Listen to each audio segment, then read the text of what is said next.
तो आइए जानते हैं summary of work rules, insights from Google that will transform how you live and lead, जिसे लिखा है लाज़लो बॉक ने। और इस समरी की अगर बात करें तो जब किसी कंपनी की पीपल प्रैक्टिस और पॉलिसी ऐसे होते हैं जो बहुत ही बढ़िया ढंग से काम करता हो, तो वैसे बिजनेस को काफी फायदे मिलते हैं। उनमें से एक फायदा ये है कि यहाँ पर काम करने वाले काफी लोग कंपनी के लिए कमिटेड रहते हैं। ऐसे कमिटेड लोग कंपनी को आगे बढ़ाने और उनके टारगेट को पूरा करने में अपना बहुत कंट्रीब्यूशन देते हैं। तो इन अच्छी पीपल प्रैक्टिस वाली कंपनीज में गूगल कंपनी का नाम भी आता है। अगर आप एक स्टार्टअप के फाउंडर है या फिर कोई बिजनेसमैन है तो आप सीख सकते हैं कि गूगल किस अनोखे ढंग से अपने एम्प्लॉयज को हैंडल करता है। इस समरी से आप जान सकते हैं कि गूगल की शुरुआत बहुत ही साधारण सी थी। आपको ये भी पता चलेगा कि पूरी दुनिया के लोग गूगल को कैसे जानते हैं। गूगल अपने अनोखे वर्क कल्चर और अपने एम्प्लॉयज का ख्याल रखने में बहुत आगे है। तो अब जानेंगे कि इसके लिए गूगल ने आखिरकार ऐसा क्या किया। अगर आप इस बुक में लिखे प्रिंसिपल्स को अपने बिजनेस के लिए चुनते हैं तो आपके एम्प्लॉयज और उनके काम में आपको काफी अच्छा असर देखने को मिलेगा। तो आज इस समरी को पढ़िए और सुनिए और अपने एम्प्लॉयज पर ध्यान देना शुरू कीजिए और अपनी कंपनी के पीपल प्रैक्टिस को भी गूगल की तरह बेहतरीन बनाइए। तो इस जर्नी की शुरुआत करते हैं सबसे पहले फाउंडर बनने से। मतलब ये कि हर कहानी की कहीं ना कहीं से शुरुआत होती है। क्या आपको गूगल की शुरुआत की कहानी पता है? अगर नहीं तो आइए जानते हैं। गूगल के दो फाउंडर्स थे, लैरी पेज और सर्गेई ब्रिन। उन्होंने ही गूगल को शुरू किया था। स्टैनफोर्ड यूनिवर्सिटी के कैंपस टूर में दोनों की मुलाकात हुई थी। हालांकि दोनों ही अलग अलग बैकग्राउंड के थे, पर दोनों ने ही मिलकर गूगल को बनाया था। बचपन में दोनों ही मॉन्टेसरी स्कूल जाते थे, इसीलिए उनके आइडियाज भी इन्हीं मॉन्टेसरी स्कूल से इंस्पायर्ड था। उनका सपना सर्च इंजन बनाने के अलावा और भी बहुत कुछ करने का था। वे ये भी समझना चाहते थे कि एम्प्लॉयज को कैसा बर्ताव अच्छा लगता है। वे चाहते थे कि गूगल ऐसी जगह बने जहाँ पर काम करने का कोई मतलब हो और जहाँ इसके एम्प्लॉयज को अपने पैशन को फॉलो करने की खुली छूट हो। साथ ही यहाँ पर एम्प्लॉयज और उनकी फैमिली का हर तरीके से ख्याल रखा जाए। लेकिन सिर्फ गूगल ही एक ऐसी कंपनी नहीं थी जो अपने एम्प्लॉयज का ख्याल रखती थी। फोर्ड एंड हर्शीज कंपनी में भी अच्छी पीपल प्रैक्टिस की जाती थी, जिससे उसके एम्प्लॉयज खुश रहते थे। तो किसी कंपनी का फाउंडर बनना सिर्फ नाम के लिए नहीं होता। फाउंडर बनना एक एटीट्यूड है, एक सोच और नजरिया है। एक लीडर के तौर पर आपको सबके लिए अपॉर्चुनिटीज यानी कि अवसर तैयार करने चाहिए। अच्छे फाउंडर्स एक दूसरे की मदद करते हैं और उनके आगे बढ़ाने के लिए रास्ता बनाते हैं। को फाउंडर्स के साथ मिलकर के अपनी कंपनी के फ्यूचर को बदलने का आपके पास पावर होता है। सबसे जरूरी बात, सबके साथ मिलकर काम करने से ही आप अपनी कंपनी को सक्सेस दिला सकते हैं। गूगल के एम्प्लॉयज हर महीने टेक टॉक्स होस्ट करते हैं, जहां वे सब जमा होकर एक दूसरे से अपने काम के बारे में शेयर करते हैं। गूगल ने अपने एम्प्लॉयज को स्टॉक्स में भी हिस्सेदारी दी है और ऐसा करने वाली कुछ ही कंपनीज है जिसमें गूगल भी शामिल है। गूगल की कोशिशों के कारण ही ज्यादा से ज्यादा औरतें कंप्यूटर साइंस में अपना इंटरेस्ट दिखा रही है और बढ़ावा देने के लिए गूगल ने अपने एम्प्लॉयज को उनके पेट यानी पालतू जानवरों को भी ऑफिस लाने की परमिशन दी है। कंपनी ने इसकी शुरुआत करने के लिए अपने 10 एम्प्लॉयज को चुना। गूगल अपने एम्प्लॉयज को फ्री खाना भी देने लगी, जिसकी शुरुआत उन्होंने फ्री ब्रेकफास्ट से की। 1903 यानी कि 1903 में मिल्टन एस हर्शी ने सिर्फ हर्शी कंपनी की ही नहीं बल्कि पेंसिल्वेनिया में हर्शी शहर की भी शुरुआत की। उन दिनों अमेरिका में 2500 शहर ऐसे थे जो कंपनीज के थे, जिनमें एक बार में सिर्फ 3% जनता ही रहती थी। लेकिन मिल्टन एस हर्शी इन कंपनी शहरों से बिल्कुल अलग शहर बसाना चाहते थे, जहां सड़कों के दोनों तरफ पेड़ लगे हो, सिंगल या 2 फैमिली के एक साथ रहने के लिए ईंट के मकान बने हो, जिनके बहुत खूबसूरत लॉन हो। उनके शहर में सस्ते पब्लिक ट्रांसपोर्ट सिस्टम बने, क्वालिटी पब्लिक स्कूल तैयार हो और लोगों के एंजॉयमेंट के लिए भी काफी सारे इंतजाम हो। क्वालिटी पब्लिक स्कूल तैयार हुए और लोगों के एंजॉयमेंट के भी इंतजाम किए। कुछ कंपनीज के फाउंडर्स ने अपनी कंपनीज में बढ़िया पीपल प्रैक्टिस अपनाई, क्योंकि वे अपने एम्प्लॉयज को पैसे बनाने वाले रोबोट्स की तरह नहीं देखते थे। अपने एम्प्लॉयज को वैल्यू देने में ही उन्हें अपनी कंपनी का फायदा दिखा। एक कंपनी को सक्सेस दिलाने के लिए उसके फाउंडर्स को अपने एम्प्लॉयज को फलने फूलने और पनपने का मौका देना चाहिए, साथ ही उनकी जरूरतों का भी ख्याल रखना चाहिए। तो इसी के साथ आगे बढ़ते हैं और अब बात करते हैं, समझते हैं culture Yeats strategy for breakfast, यानी कि आपने कभी गूगल के किसी ऑफिस को देखा है? इनके ऑफिस के फोटो को देखकर आपको ये लगेगा कि यहाँ पर मस्ती के साथ काम किया जाता है। पर मस्ती और मजे के साथ साथ यहाँ पर कल्चर पर भी बड़ा फोकस रहता है ताकि यहाँ के एम्प्लॉयज खुश रह सके। कल्चर को गूगल कैसे अपने काम में लेता है, इसे समझने के लिए आपको मिशन, ट्रांसपेरेंसी और वॉइस के इम्पैक्ट के बारे में जानना चाहिए। आमतौर पर कंपनीज का मिशन होता है प्रॉफिट कमाना, अपने कस्टमर्स को खुश रखना या फिर मार्केट का लीडर बनना। इस तरह के मिशन सिर्फ बिजनेस को फायदा पहुंचाने के लिए होते हैं। लेकिन गूगल का मिशन है पूरी दुनिया के इंफॉर्मेशन को इकट्ठा करना, उसे ऑर्गेनाइज करना और इस इंफॉर्मेशन को लोगों के लिए मुहैया करवाना। ये दिखाता है कि गूगल का गोल बिजनेस नहीं बल्कि दुनिया के लोगों की हेल्प करने से जुड़ा है। इससे इनके एम्प्लॉयज और भी बेहतर काम करने के लिए मोटिवेटेड होते हैं क्योंकि उन्हें अपनी जॉब्स के मायने मिल जाते हैं। गूगल ने अपनी सारी इंफॉर्मेशन आर पार दिखने वाले एक शीशे की तरह ट्रांसपेरेंट रखी है। एक नई सॉफ्टवेयर टेक्नोलॉजी गूगल के सारे कोड को पहले ही दिन निकाल लेता है। गूगल के ट्रांसपेरेंट होने की वजह से उसके एम्प्लॉयज अपना काम और परफॉर्मेंस बेहतर कर पाते हैं। किस हद तक ट्रांसपेरेंट रहना है, इसका फैसला तो कंपनीज खुद लेती है, पर अगर आप अपने एम्प्लॉयज की कदर करते हैं तो आपको पूरी ट्रांसपेरेंसी रखनी चाहिए, खुली किताब की तरह। मतलब अपने एम्प्लॉयज और उनके अच्छे जजमेंट पर भरोसा रखना। आखिरी बात है वॉइस, जिसका मतलब है कि कंपनी को चलाने में उसके एम्प्लॉयज की राय, उनकी ओपिनियन को सुनना। एम्प्लॉयज जब अपनी राय रखते हैं तो कंपनीज अपने लिए बड़े और अच्छे डिसीजंस ले सकते हैं। इसलिए गोल्स के बजाय कल्चर को बढ़ाने में जोर देना चाहिए ताकि आपके एम्प्लॉयज ईमानदारी से काम करे और कंपनी छोड़कर न जाए। हमेशा याद रखिए कि ब्रिलियंट और टैलेंटेड प्रोफेशनल वहीं पर काम करना पसंद करते हैं जहां उनके काम को मायने मिलते हैं और उनके कंट्रीब्यूशन से कंपनी को फायदा पहुंचता है। गूगल में काम करने वाले लोगों की गिनती हजारों में हो गई, पर कंपनी मिशन पर भरोसा होने के कारण वहां के एम्प्लॉयज एकजुट रहते और मिलकर काम करते थे। अपने मिशन को सच बनाने का एक एग्जाम्पल जो गूगल ने बनाया था वो था 2007 में बनाया गया गूगल स्ट्रीट। गूगल के फाउंडर लैरी पेज ने अपने एम्प्लॉयर से पूछा कि मैप में किसी भी जगह को ऊपर से देखने के बजाय क्यों ना ऐसे मैप बनाया जाए जिसमें कोई भी जगह वैसी दिखेगी जैसे हकीकत में दिखती है। अब गूगल स्ट्रीट व्यू की मदद से दुनिया के करोड़ों लोग इंटरनेट एक्सेस करते हुए हर इंटरेस्टिंग जगह को खुद देख सकते हैं। एग्जाम्पल के लिए आप घर बैठे ही पेरिस के आर्क दे ट्रायम्फ की खूबसूरती, माउंट एवरेस्ट के बेस कैंप का नजारा, गैलापागोस आइलैंड के सी एनिमल्स को देख सकते हैं। आप देख सकते हैं कि कैसे कोई शहर या समुदाय फैलता है और धीरे धीरे सब कुछ बदल जाता है।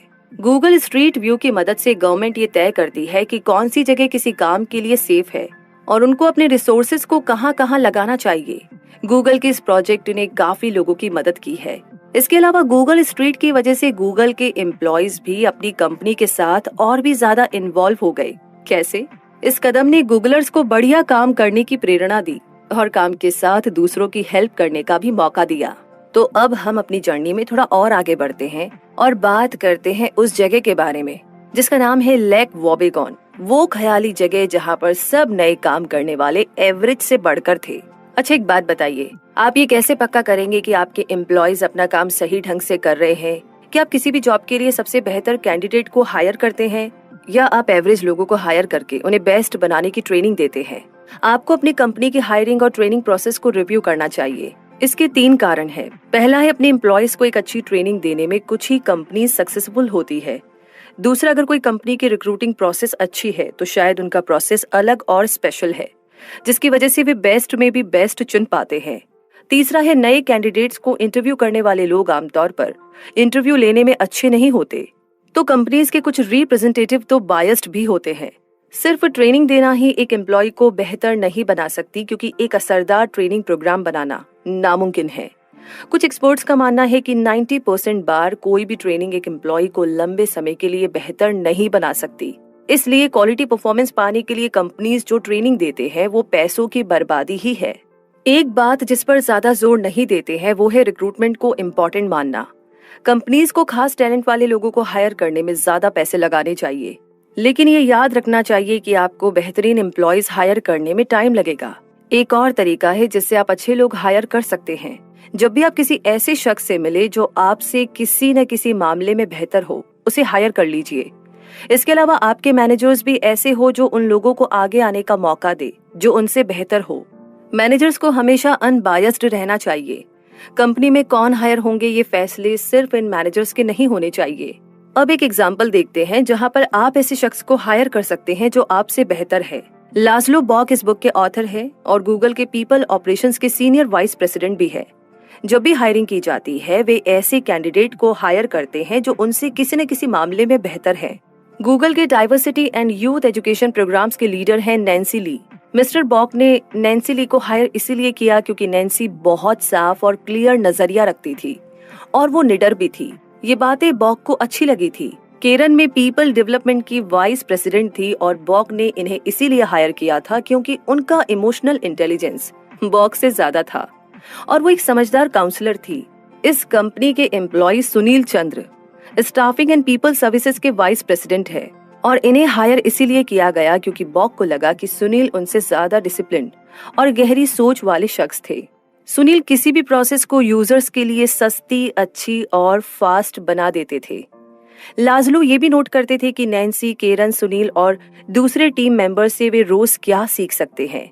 बॉक ने इन सब को हायर करने के लिए काफी टाइम लगाया। खास टैलेंट वाले कैंडिडेट को हायर करने के प्रोसेस में काफी टाइम लग जाता है। जो भी कैंडिडेट्स आते हैं उनमें से सिर्फ 10% ही टॉप परफॉर्मर होते हैं, इसलिए इन्हें चुनने के लिए बहुत सारे स्क्रीनिंग प्रोसेसेस और इंटरव्यू होने चाहिए। इनफैक्ट किसी भी इंडस्ट्री के जो भी टॉप परफॉर्मर्स होते हैं वो दूसरा जॉब नहीं ढूंढते हैं। वे तो जहां काम करते हैं वहीं अपने सक्सेस को एंजॉय करते हैं।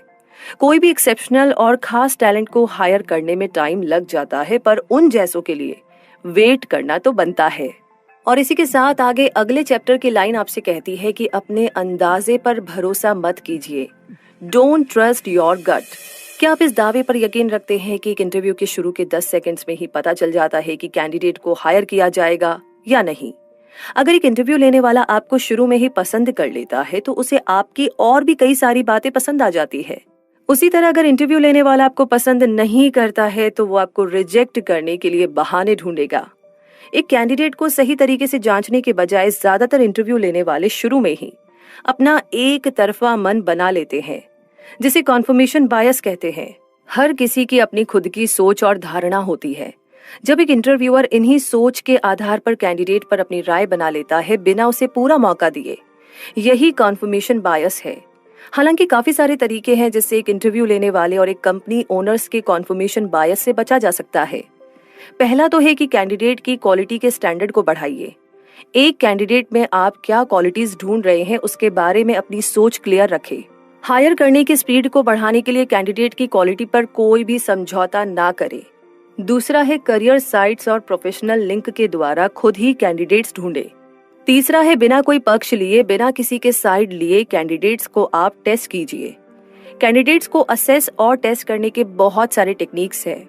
आप इन कैंडिडेट्स को उनके किए हुए काम का सैंपल मांगिए, उनके कॉग्निटिव टेस्ट लीजिए और फॉर्मल इनफॉर्मल इंटरव्यू लीजिए। स्टडीज से ये पता चला है कि एक ही तरीके के असेसमेंट करने के बजाय बहुत सारे असेसमेंट्स को मिलाकर कैंडिडेट्स का टेस्ट लेना बेहतर होता है। आखिर में इन कैंडिडेट्स को आपकी कंपनी ज्वाइन करने की वजह दीजिए, रीजन बताइए। आप यही चाहेंगे कि आपकी कंपनी के साथ उनका पहला एक्सपीरियंस बहुत ही यादगार रहे। गूगल से रिजेक्ट हुए 80% लोग अपने दोस्तों को गूगल में जॉब करने के लिए अप्लाई करने के लिए कहते हैं, तो फीडबैक देना भी बहुत जरूरी है। इसीलिए गूगल में इंटरव्यूअर कैंडिडेट के जवाबों को लिख लेते हैं ताकि वे अच्छे कैंडिडेट्स की पहचान कर सके। वैसे गूगल में इंटरव्यू लेने वालों में सिर्फ मैनेजर्स और एग्जीक्यूटिव्स नहीं होते हैं। टीम के पुराने एम्प्लॉयज भी कैंडिडेट्स का असेसमेंट लेते हैं। इसी से यकीन होता है कि गूगल अपनी कंपनी में बेस्ट लोग ही लेते हैं जिनमें टॉप परफॉर्मर बनने का पोटेंशियल होता है। 2011 में आर्च बिशप डेसमंड टूटू ने 80 साल पूरे करने पर अपने जन्मदिन पर भाषण देने के लिए दलाई लामा को इनवाइट किया था। दलाई लामा और आर्क बिशप टूटू दोनों को नोबेल पीस अवार्ड मिले थे। उनकी मीटिंग हिस्ट्री में एक इम्पोर्टेंट वाकया बनने वाली थी, लेकिन चाइनीज गवर्नमेंट ने बीच में आकर अफ्रीका की गवर्नमेंट को दलाई लामा को वीजा न देने के लिए मना लिया। दलाई लामा अब इस भाषण में शामिल नहीं हो सकते थे, जिससे आर्च बिशप टूटू को बहुत ही दुख हुआ। उस टाइम गूगल में नए आए गूगलर लॉरेन ग्रोव्स ने अपना पहला प्रोडक्ट गूगल हैंगआउट को लॉन्च किया था। लॉरेन ने दलाई लामा और आर्च बिशप के बीच गूगल हैंगआउट के द्वारा मीटिंग करवाई जिससे हजारों मील दूर होते हुए भी दोनों ने एक दूसरे से आमने सामने बात की। ये टेक्निक इस सेलिब्रेशन का हाईलाइट था और गूगल ने इसे न्यूयॉर्क टाइम्स में एडवर्टाइज किया। तो ये नए गूगलर लॉरेन की पहल थी, जिन्हें कंपनी को ज्वाइन करे हुए सिर्फ 5 दिन हुए थे। है ना कमाल की बात। वैसे एक और कमाल की बात है जिसके बारे में सोचना बनता है, और वो बात ये है कि सभी परफॉर्मेंस मैनेजमेंट क्यों नापसंद करते हैं और हमने इसके बारे में क्या किया। मतलब why everyone hates performance management and what we decided to do about it. आइए जानते हैं। हमारी पूरी जिंदगी हमें अपनी परफॉर्मेंस के बेसिस पर रेट किया जाता है। कंपनीज भी अपने एम्प्लॉयज की परफॉर्मेंस को रेट करती ही रहती है। इस परफॉर्मेंस को इवैल्यूएट करते रहना बहुत जरूरी होता है, क्योंकि इससे एम्प्लॉयज को पता चलता है कि क्या वे कंपनी के और खुद के पर्सनल गोल्स को हासिल कर रहे हैं या नहीं। इसके अलावा परफॉर्मेंस इवैल्यूएशन की मदद से कंपनी ये फैसला ले पाते हैं कि क्या वे किसी एम्प्लॉय की सैलरी को बढ़ाए या नहीं और उनको प्रमोशन दे या नहीं। ज्यादातर कंपनीज के परफॉर्मेंस मैनेजमेंट जिन पर परफॉर्मेंस असेसमेंट करने की जिम्मेदारी होती है, वे इस काम को काफी टाइम लगाते हैं और अपने एम्प्लॉयज को फीडबैक भी नहीं देते हैं, जिससे कि एम्प्लॉयज ना खुश होते हैं। कुछ मैनेजर्स अपनी सोच या फिर भेदभाव के कारण सही परफॉर्मेंस रेटिंग नहीं कर पाते, जिससे एम्प्लॉयज को महसूस होता है कि उनकी रेटिंग्स गलत है। क्या आपको जानना है कि गूगल ने इन चैलेंजेस का सामना कैसे किया और आप अपनी कंपनी में इसे कैसे अप्लाई कर सकते हैं? तो पहली बात तो ये है कि गोल्स को सही ढंग से सेट करें। सभी एम्प्लॉयज को इन गोल्स के बारे में बताइए और हर 3 महीने में लैरी पेज OKR यानी कि ऑब्जेक्टिव एंड की रिजल्ट को सेट करते हैं और सभी एम्प्लॉयज को अपने OKR से गूगल के OKR से मिलाना होता है। इसमें ऑब्जेक्टिव तो लंबे टाइम वाले गोल्स होते हैं, जबकि की रिजल्ट्स छोटे छोटे गोल्स होते हैं जिनकी हेल्प से आप उन ऑब्जेक्टिव्स को हासिल कर सकते हैं। गूगल में काम करने वालों के लिए जो वेबसाइट बनी है, उस इंटरनल साइट में एम्प्लॉयज इन OKR को देख सकते हैं ताकि वे खुद के और दूसरों के भी परफॉर्मेंस को ट्रैक कर सके। दूसरी बात यह है कि साथ काम करने वालों से फीडबैक लीजिए। सिर्फ मैनेजर से ही नहीं बल्कि टीम के दूसरे मेंबर्स से भी आप फीडबैक ले सकते हैं। टीम के सारे मेंबर्स को एक दूसरे की परफॉर्मेंस को रिव्यू करना चाहिए। तीसरी बात आती है, एक कैलिब्रेशन प्रोसेस रखनी चाहिए। इस कैलिब्रेशन प्रोसेस में मैनेजर्स को एक साथ बैठकर फैमिली और फ्रेंड्स सारे एम्प्लॉयज के रेटिंग्स पर विचार करना चाहिए। इससे बायस भी खत्म हो जाती है और परफॉर्मेंस मैनेजमेंट प्रोसेस भी बेहतर तरीके से काम करती है। और आखिर में एम्प्लॉयज के साथ परफॉर्मेंस रेटिंग की बात करते हुए रिवॉर्ड और डेवलपमेंट की बातों को अलग अलग ही रखिए। आमतौर पर गूगल के एनुअल परफॉर्मेंस रिव्यू नवंबर में होते हैं और उसके अगले महीने ही सैलरी के बारे में डिस्कशन होता है। ये इसीलिए क्योंकि गूगल का भरोसा है कि डेवलपमेंट और रिवॉर्ड एक दूसरे से बहुत अलग बातें हैं। और इसी के साथ बात करते हैं अगले चैप्टर की। सब कुछ मजेदार और आसान नहीं होता। कैसे? आइए जानते हैं। कोई भी ऑर्गेनाइजेशन या कंपनी परफेक्ट नहीं होती। कुछ न कुछ बातों में गलती तो हो ही जाती है, लेकिन जरूरी यह है कि कंपनी इन गलतियों से कैसे सीख लेती है और उसके नतीजों से, उसके रिजल्ट से कैसे डील करती है। क्या आप भी इस बात को मानते हैं? किसी और कंपनी की तरह ही गूगल ने भी अपने पीपल प्रैक्टिस में गलतियां की थी। गूगल के लिए चैलेंज ये था कि कैसे वो कंपनी की वैल्यू को बरकरार रखते हुए मुश्किल वक्त में भी अच्छा काम करे। अगर कंपनी में कोई गलती करता है, फिर चाहे वो मैनेजर हो या कोई दूसरा एम्प्लॉय, सबको उस गलती के बारे में पता होना चाहिए। इस तरह ट्रांसपेरेंट रहना बहुत जरूरी है। इससे सबको सिचुएशन के बारे में पता चलता है और ऐसी गलती दोबारा होने से बचा जा सकता है। दूसरी बात जो आपको हमेशा याद रखनी चाहिए, वो है अपने हिस्से या हक की चीजों को मना करना। कभी कभी कुछ मिलने पर आपको लगने लगता है कि आप ही सबसे डिजर्विंग शख्स है और आपके अलावा कोई उसके लायक ही नहीं है। ऐसा मन में आना बहुत ही नेचुरल सी बात है, पर इसे जिम्मेदारी और प्रैक्टिस के साथ दूर किया जा सकता है। कंपनी के एम्प्लॉयज को जब भी बेनिफिट दे, उनको जिम्मेदारी का एहसास भी करवाइए। जब भी कंपनी के लिए कोई डिसीजंस ले तो सभी को इसमें शामिल कीजिए। जहां से भी मिले सलाह लीजिए। हो सकता है कि कुछ एम्प्लॉयज बहुत ही शर्मीले हो और उन्हें अपने ओपिनियन, अपनी राय रखने में हिचक हो। ऐसे लोग पूछने पर भी अपनी राय नहीं बता पाते, लेकिन जरूरी है कि चाहे जितना भी वक्त लगे, कंपनी की पॉलिसी बदलने में या फिर कोई और चेंज में सबकी राय पता करनी चाहिए। जो भी गड़बड़ी होती है उसे ठीक कीजिए। अगर आपके एम्प्लॉयज किसी मुश्किल में है, आपको आगे आकर फौरन कोई न कोई सोल्यूशन देना चाहिए। एक बार सब कुछ ठीक हो जाए तो अपनी गलती मानकर सभी को इससे सीख लेने के लिए कहना चाहिए।